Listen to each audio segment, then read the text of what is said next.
Investors like it because one, you have that higher rental yield, but then on the flip side of that, you have a really good capital growth. I think also, with the price of land and everything like that, you're like, you know what, let's spend 100 grand more on doing a dual key on it and actually getting a better return. So that's probably where the investors are looking at. This is the Build Out West podcast with your host Tony Hyde from Evolution House and Lawn Specialists and Catherine Smith from Build Bright Builder Brokers. If you guys are looking to build in WA or simply curious to see what's going on in building, you guys are in the right place. We're here to give insight with professionals in the game, coming to give the inside scoop. Episodes are uploaded weekly, so don't worry, we don't skip a beat and you won't either. Like, share, subscribe, sit back, relax, and let's go. Hello and welcome to the Build Out West podcast with your host Tony Hyde and Catherine Smith. Hello and good morning. Good morning. Good morning. How are we? Yeah, excited. The weather's back. So much to talk about. Sun is shining. Spring is springing. It's all there. Like, it's been cold at night, but the sun shines during the day. It's just making things a lot easier. So me and Tony were talking about what are we going to talk about in this week's episode, and definitely one we haven't touched on, but we definitely have so much to discuss is dual keys. So we, as a team, do a lot of dual keys. We probably do about 6 a month at the moment. So we are definitely in that space. So it's something, probably for selfish reasons, I want to record this and send to my clients. So I'm going to answer a lot of their questions anyway during this episode. So yeah, I guess the whole thing is, let's just start with what is a dual key. Take it away, Tony. Dual key, the best way to describe it for me would be basically it's almost like two houses in one with certain regulations, 2 entry doors, carport, garage, things. There's certain things depending on the shire where it is, but it's basically you can have on one lot, have two houses, but they're under one roof. Yeah. And separated that way. And there's a lot more to it as you'll go through, but that's essentially what it is. Really good way for investors to double their income in high population areas and stuff like that. Yeah. I mean, it's really more for, like you said, the investor market. It's not particularly for people that are going to live in it, but it's more just really to get that higher rental yield on that one property. Now, a common question we get is, yes, it's on one title. No, you can't sell them both individually. They're not subdivided like that. They're not like duplexes that you would have in Sydney or Melbourne and things like that. It is one title, but you have 2 incomes coming through, or 2 rental streams, if you will. So you get that higher rental yield. Generally speaking, in today's market, well and truly get sort of $1,000 plus, depending where we're building, of course. And I think people like it for that security reason as well, that let's say you have one side rented out, the other side might be vacant for a couple of weeks, but at least you're paying off your mortgage in the meantime when you have those sort of vacancy rates and what have you. So, I mean, it's popular with a lot of FIFO guys living in those places because they can lock and leave, and it wasn't super expensive back then. Yes. It really works for that kind of. So a common question we get asked is, what is the difference between a dual key and an intergen home? So they're a little bit different in terms of how they're actually built. So the price point difference between the two is, I would say, about $80,000, somewhere there. Intergen is more, I guess, 2 units in one house. And if you look at it from a floor plan point of view, so they would almost look quite similar, but they're not actually 2 units separated. So what I mean by that is, you have one electrical plan, everything's on 1 meter, the plumbing's on one, there's no firewall. You actually will have a door between the 2 areas and things like that. Intergen works well for sort of families that want to have 2 sort of generations living under one roof. Yeah. So you might have like, I don't know, grandma and grandpa sort of living in a part of it, or you would have it more, like your adult daughter or something like this.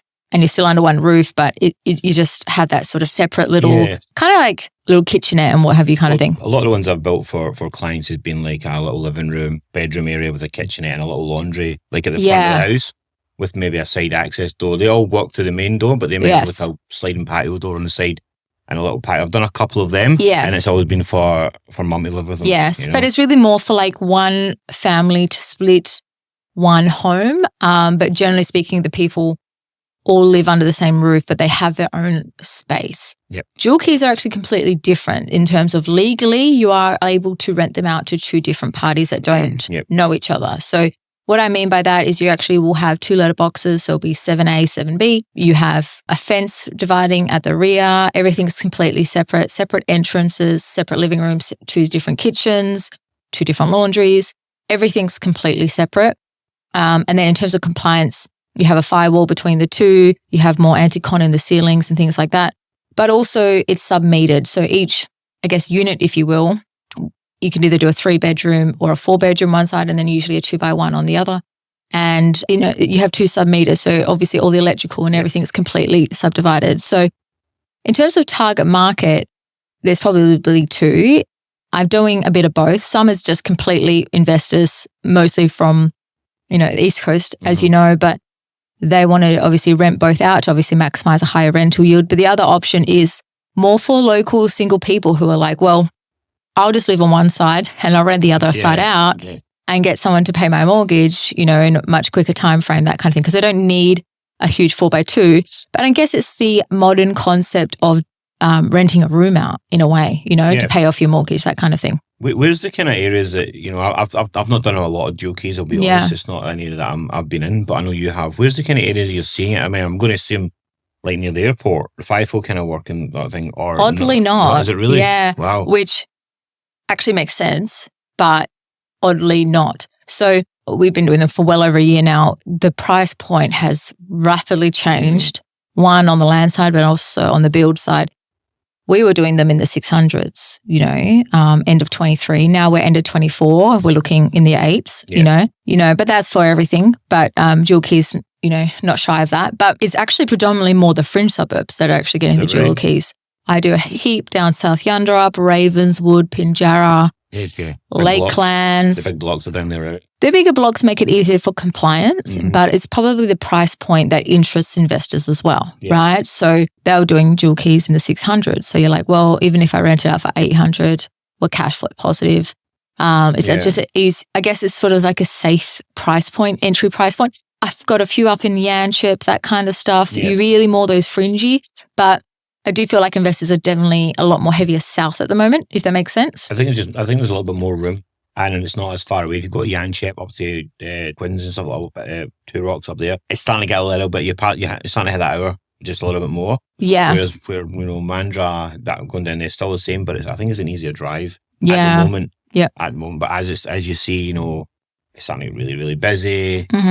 You can see it in the morning when they're driving in and stuff. It's crazy. So investors like it because one, you have that higher rental yield, but then on the flip side of that, you have a really good capital growth. So once they're established, generally speaking, you could resell them on the market probably 120 grand to 150 grand more than you've built it. All right. Okay, that's sort of where we're tracking for clients. So if you want to build and flip, it's definitely a profitable, kind of concept to do. I have a lot of clients that say we'll build 4 dual keys and they'll go find me 4 here, and they kind of work in like groups as well, investor groups. But right now we're in such a rental crisis that the concept of it is actually very lucrative, but also I think really helping the local market because, a lot of people renting don't want a whole 4-bedroom house. They just want a little 2-bedder, but they want a garden, they have a dog, they don't want an apartment. You know what I mean? It's just like they don't need this whole kit and caboodle of a 4x2. Say about the rental market, about 2 weeks ago it came across my desk. One of my buyer's agents, buyer's agents were saying, if you want anyone looking to rent this, it was in PR Walls and it was 900 a week.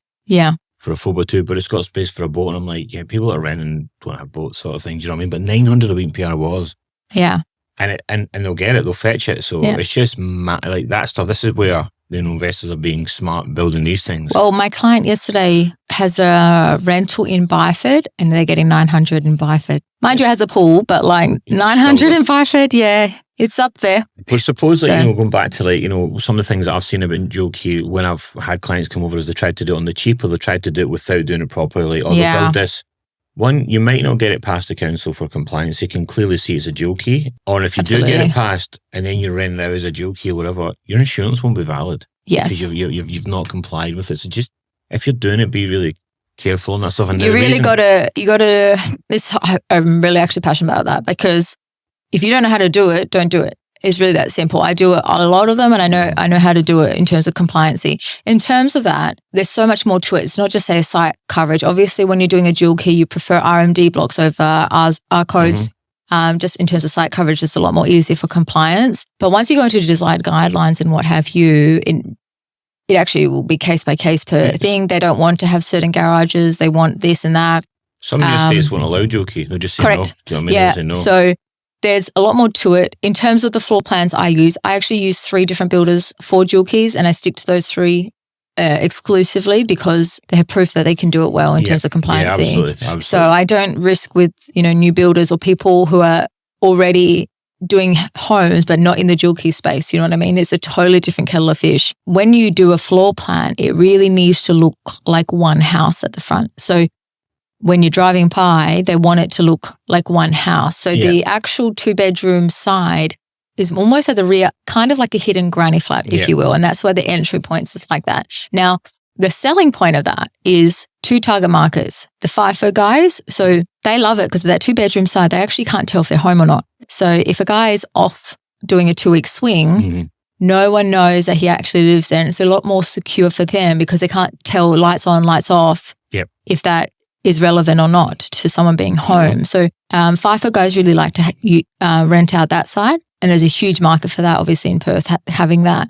The other one is more single females, right? Because again, they have security of having almost like at the rear and they're having the security of not people knowing if they're actually home or not. Because you can actually, the way I had designed mine is that you're almost entering from the garage. So again, you can go in and you're not having any access and people won't even know if you're going in or out, you know? I actually do a fair amount of dual keys around Sinagra. Okay, so that's like near Joondalup. Reason being, obviously, it's next to the universities. So any sort of, international students coming that are female or whatever, they don't need to rent a 4-bedroom house out or whatever. They might just be with them, with their partner or girlfriend or whatever.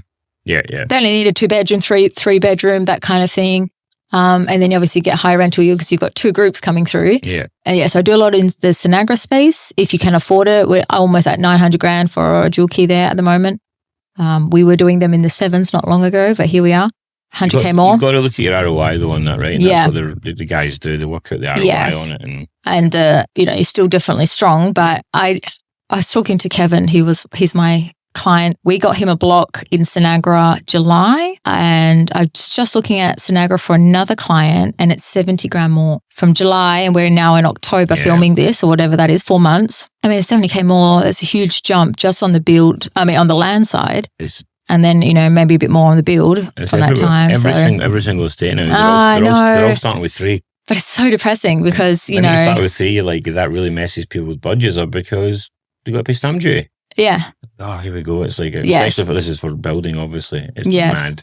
Yeah. In terms of compliance, there is a lot more to it. It's not necessarily, this is a nice floor plan. Obviously, there's a lot more to it in terms of how it looks from the front and how it complies in terms of regulations, like you touched on, insurance purposes and things like that.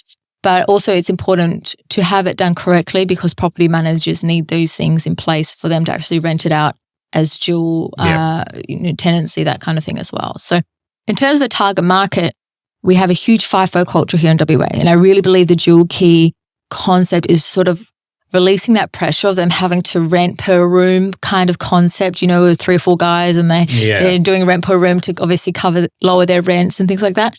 I don't think moving forward that concept is, I guess, as ideal for a FIFO guy because I'm finding a lot of FIFO guys now are single, like in their 40s and 50s. They don't particularly want to be room sharing at that point. They'd rather just get a little 2-bedroom unit kind of thing that's secure and no one knows if they're there. But they can still be renting in the areas that they actually want to be around with their mates and whatever. I was with a builder a couple of weeks ago, probably a couple of months ago now, if I'm completely honest, a while ago, and we were talking about a new concept for Australia. It's a very UK type thing, and it would be you'd build like a one up, one down, 4 houses, 4 flats, right? Yeah. And you put them on the one block because the blocks are big enough. And what you do is you have so you downstairs bottom left would be a 2x1, 2x1, 2x1, 2x1. And that's like 4 houses. And you do the same thing as a dual key, but like quad key. And then everyone has their own little private. It's been in the UK for a long, long time. Yeah. I've done a lot of council houses were built like that. Yeah, okay. I was talking to the builder and I was like, that would win out here. I think that would be like, because you've got the blocks big enough to build these kind of houses. A lot of people don't want more than like a 2x1. Really easy to rent out. Yeah. So statistically, 1 in 4 houses in WA only has 1 occupant. So it's crazy, isn't it? Which is crazy because everyone's building 4-bedroom homes. So, but only 25% of the people only have 1 person in them. So there's definitely space to explore in terms of the dual key space. Yeah. Yeah, and I mean, I've been in the 4x2s in the big house. I'm doing a 3x1 on my own, and it's perfect. And I'm like, why do I need any more than that? It's coming over here and living the studio dream. Exactly. I need a big house, laundry room, the pool. But cost of living, we need to downsize our expenses, and plus I'm Scottish and cheap, so yeah. I think also, with the price of land and everything like that, you're like, you know what, let's spend 100 grand more on doing a dual key on it and actually getting a better return. So that's probably where the investors are looking at. So anyway, thank you for listening to our dual key jabber. But that's it. Nice if you're looking at doing dual key, hit us up. Absolutely. Like, share, subscribe, all the good stuff. Catherine's taking over today. I'm excited. How good is that? All right, guys, thank you. Bye. This is the Build Out West podcast with your host Tony Hyde from Evolution House and Lawn Specialists and Catherine Smith from Build Bright Builder Brokers. If you guys are looking to build in WA or simply curious to see what's going on in building, you guys are in the right place. We're here to give insight with professionals in the game, coming to give the inside scoop. Episodes are uploaded weekly, so don't worry, we don't skip a beat and you won't either. Like, share, subscribe, sit back, relax, and let's go.